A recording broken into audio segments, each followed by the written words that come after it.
He recited the date, who they were to, and exactly what was said, word for word. I couldn't believe it. I was very scared. He said he wasn't able to move on.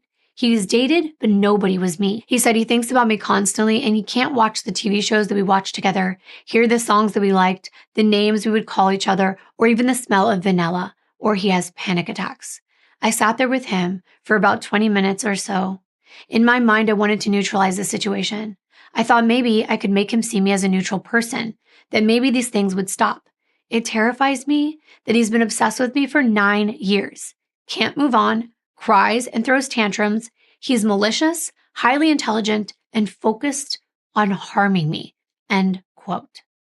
Amie was scared that Gareth's behavior would escalate, and the evidence of her fear was in that email. Investigators also found text messages between Amie and Grace and Amie and Hernando talking about buying pepper spray, installing security cameras. She said a handyman replaced the locks on her doors.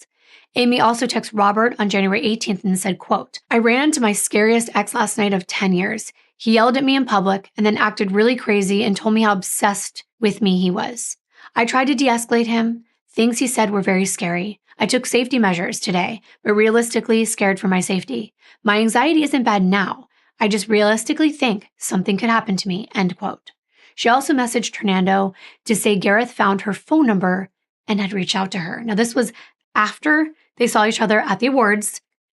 He has now found her number. Remember that Gareth had no messages to Amie on his phone?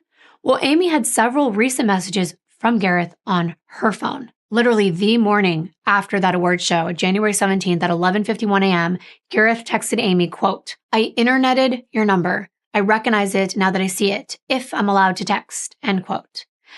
I was thinking, in what world would he be allowed to text her, talk to her in any way? This is not okay.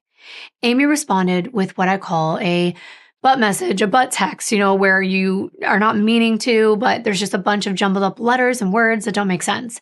Because she was in the middle of another phone call when this happened. So it was just leaving like P's and O's and stuff like that. But Gareth responds to these random texts with a joke.